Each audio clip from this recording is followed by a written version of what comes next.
Hey guys, I'm back for another Kerbal Space Program video, and right now I have a third rover on the moon. I did not show the second one. That one landed Bill, Jeb, and Bob. But yeah, all rover missions now are going to be manned, since the unmanned rover gave me a pretty good idea of how they work. I'm actually going to speed this up to about 20 meters a second. And what we're doing right here is we're searching for an arch. This one won't take quite as long, or it shouldn't take quite as long as the last search, because I landed relatively close to it thanks to MechJeb. I believe the arch is somewhere in this direction, and I actually found it before. I found it with Bill, Jeb, and Bob, but I wasn't recording then. I really need to start recording all of these just in case something cool happens, because I'm always so sure I'm just going to die. And to be fair, that is what happens most of the time, but I think just for the sake of having a complete video, it'll be worth it. Let's see. I think you can actually see Kerbin from... Yep, there it is. Wait, let me... Yeah, that looks good. I really love the views in this game. Okay, so... Hey guys, I'm back, and as you can see here, I've parked the rover, and I waited here until morning because it wasn't very much fun searching for the arch in the dark. You can see that's the landing site. That's about 6 kilometers behind me, and now I'm going to start back up and head towards that arch. I think I'm actually heading downhill. I was starting to slide forwards when I parked the thing, so I'm going to take it a little easy this time and maybe stop it at around 18. Actually, it's a hill up ahead, so I think, yeah, screw it, I'll just go to the full 20. Okay, I can see it now. It's actually only been a few seconds since I stopped the clip, but you can see it's right out here in the distance. I don't know if you can see the mouse with perhaps. I'm not sure if I have that enabled, but this is it over there. And I'm heading towards it now, so I think I'm just going to keep the video running and record this entire thing. We can afford to up the speed to maybe 22 meters a second because we're coming uphill and we're going to lose that speed anyways.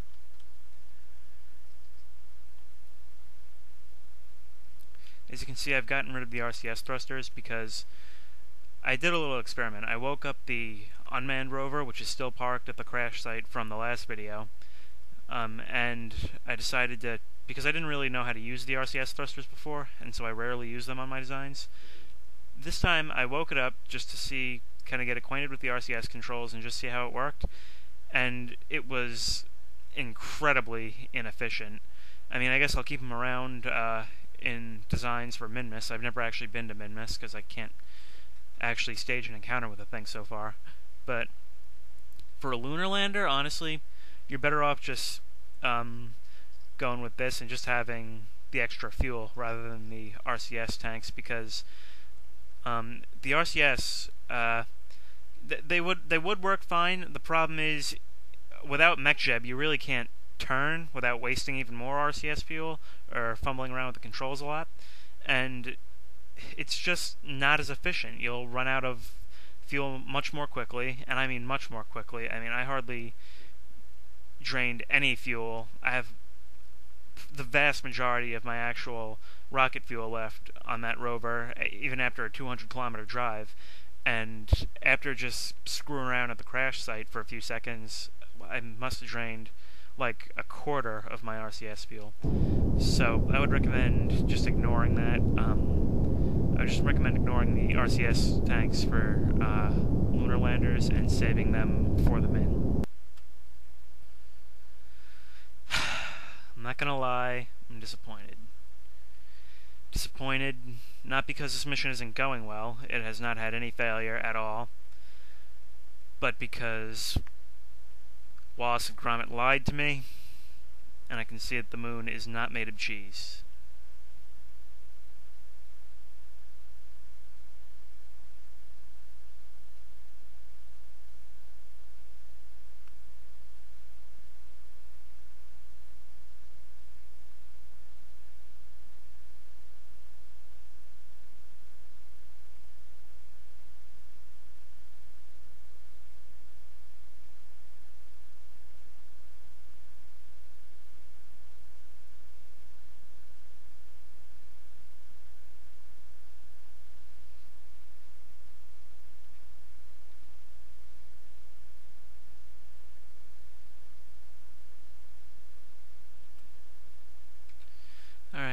So now we can kind of see it from ground level, and we should be coming up on it soon, but it's hard to tell. It's hard to do when you can't see it on the map view, because I thought I was pretty close, but we're actually going to be well over 20 kilometers away from it when we get there.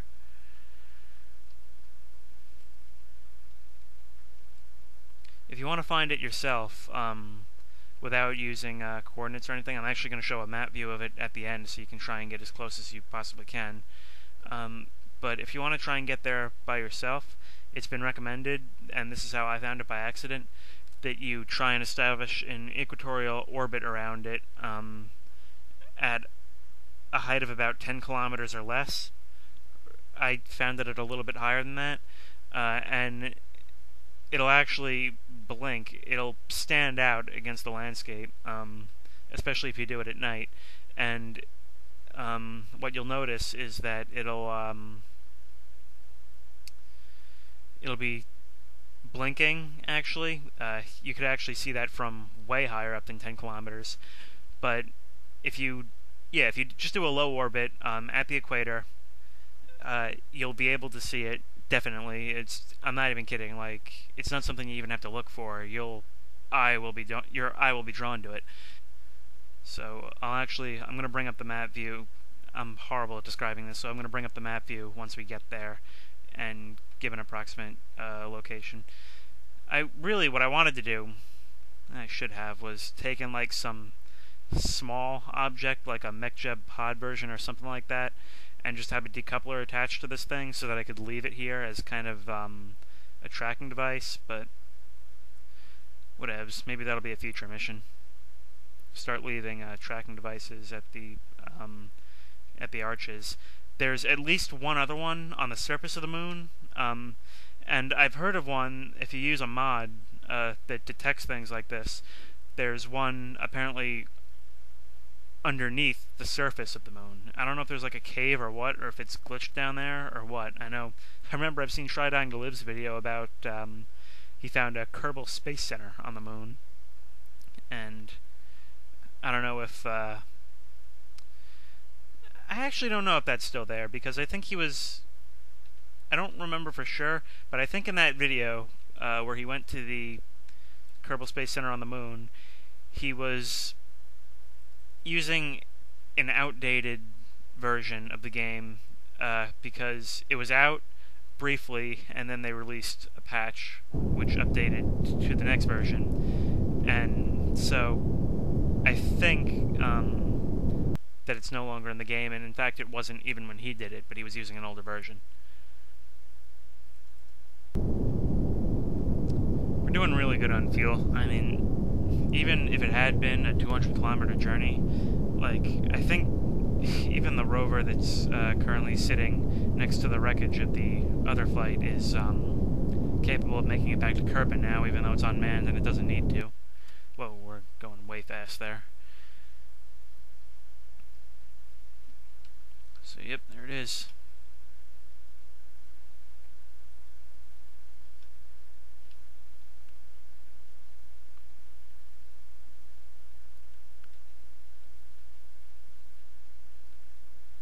Gotta brake slowly. Come on, no, no, no, no, no, no, no, no, no, no, no, no, no. Stop, stop, stop, please. Please. Come on, you can do it. Good boy. Alright. So this is the Munar Arch, or one of them. Let me zoom out so you can see it better. As far as I know, they don't do anything. They're just fun little Easter eggs, you know? And let's actually come around to the other side and get a better view.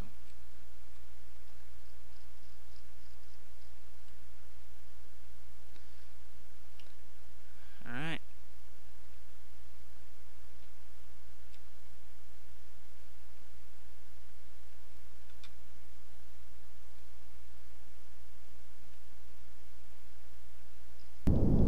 I think I'm going to park it under here.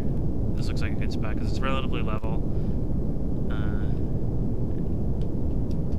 Whoa, I'm going way, way, way. No, stop, stop, stop, stop, stop. Am I going to touch it? Am I going to touch it? Am I going to touch it? No. Alright, go. Whoop. Okay. Quick save just in case. Nope, stop moving, and park. Good boy. I'm sorry, this thing just reminds me so much of a dog when it parks. Alright, now let's check out the map view. Okay, it is actually... I didn't even know this. It is directly on top of the crater. Like, right on top. Actually, we can see the coordinates. Alright, that's 227.55 north by 81.29 and 58 east. And if you look over here, this is where the unmanned rover is from the last mission. And we're actually going to head downhill a bit.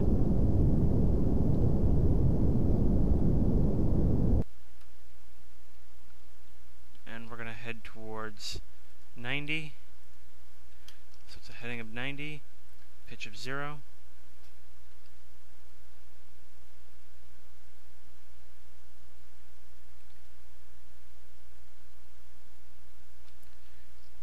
Because 90 just makes the entire world work better. I don't know why it's going about it this way. It said 90, not 270.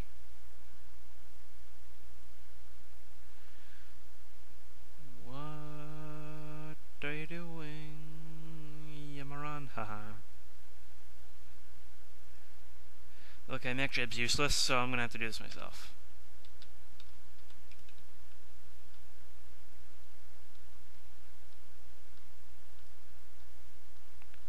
Turn this thing around. Knock it on to 90. I don't know why it went to 270. Honestly, MechJeb can kind of be crap sometimes. I don't know if it's because of a glitch or if I'm doing something wrong or what, but there are times when it just craps out and you have to do it yourself. I know, it forces you to play the game. Imagine that. So we're just going to set it towards 90. And we're going to do a burn, and I think we're going to try and... We don't even... That's the cool thing. With this, especially with MechJeb, you do not need to take off from a hill. We just need to... you certainly can if you feel like it, but in this case, what we're going to do is we're just going to have it pitch up. So we have a heading of 90. It's going to increase to a pitch of 20, and then we'll take off.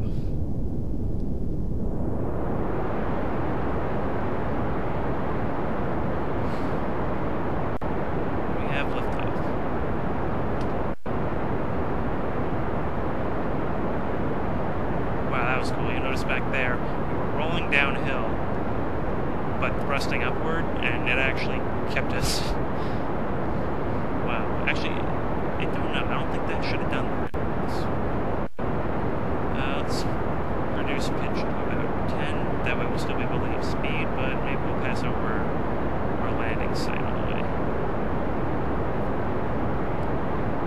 Our end goal is to try and reach an orbit around Kerbin. What we want to do is we want to hit 800 meters a second.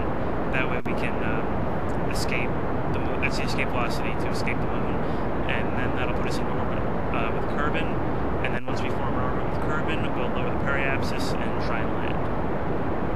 I really like to go this direction. I think we should be able to.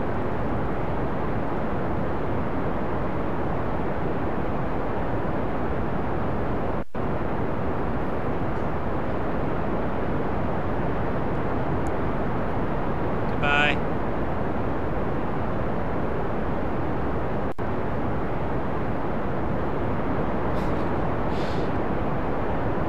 I can just imagine a stowaway that was hanging out in the lander. Imagine the look on their face. And then they freeze to death tonight. Okay, so we're... Whoa, escaping in the wrong direction. Okay. So now what we're going to do...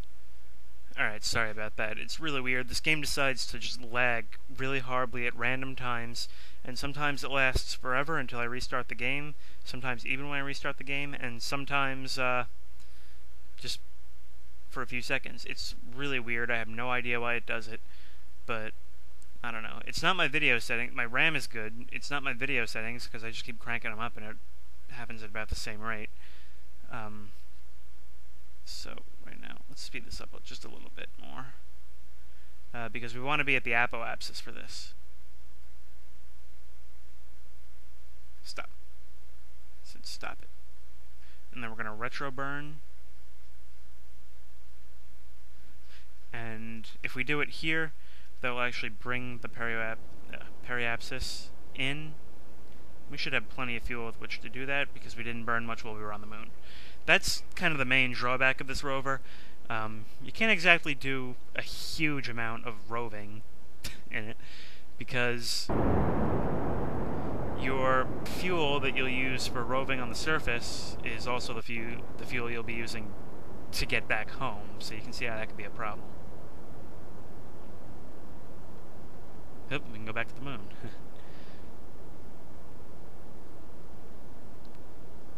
Alright, so we're now... Alright, so this seems to be going okay. Now we just need to...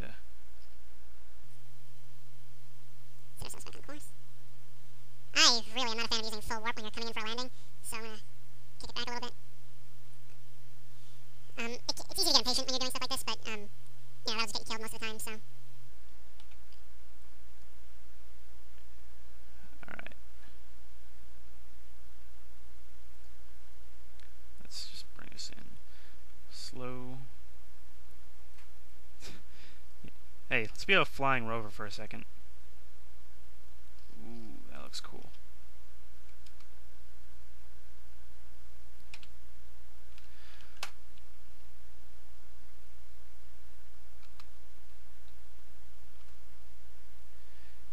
Okay, back to business.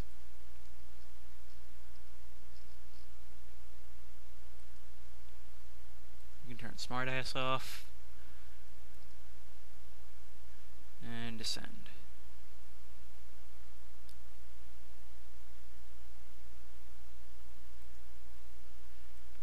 Now, I'm actually not totally sure about landing, because we are coming in really fast. We seem to have some lag coming back to haunt us. Friggin' autosave. Right now I'm getting an FPS of 4. It actually looks a little better than that, but I don't know how this will come out. According to Fraps, at least. Let's speed this up just a little bit.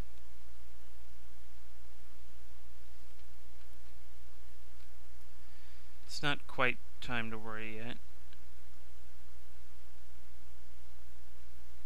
But I think at about 100 kilometers is when I'm going to decouple. I'm just worried because your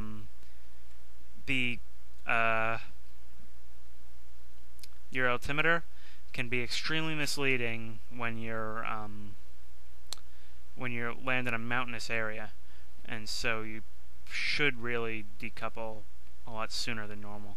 I'm actually afraid we're going to land in some mountains here, so I'm gonna decouple now just to be safe. Goodbye, Rover. Rover Dangerfield. The movie was terrible, but whatevers. And what is that down there and to the right? Is that actually the Space Center? Oh my god, I think it is. Wow, that is a crazy coincidence. Will this thing survive? I don't know that this is gonna survive. Oh god, slow down, slow down, slow down, slow down, slow down, slow down, slow down, slow down, slow down, slow down, slow down, slow down, slow down. Please? Please? Leisure. Come on. Puppy, your best friend. Hey, yo, KSP, remember me? I came from you.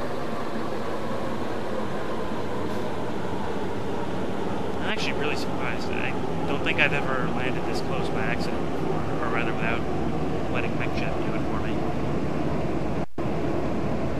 Alright, so I was extremely worried. Once I had re-entry heat, I'm going to suck at this and just do it. But I don't think that's planned for the next update, so good for now.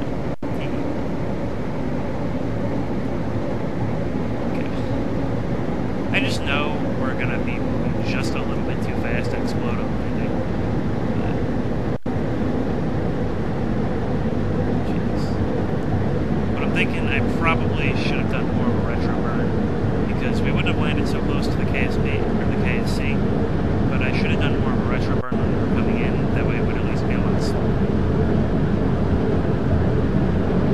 Because that was extremely fast. I thought we were actually going to impact a light for a second. Alright, you can deploy at any time. Just whenever you're ready. Okay. And we should be good at 13 meters a second. Hey there, KSP. We're back. I know that doesn't happen often.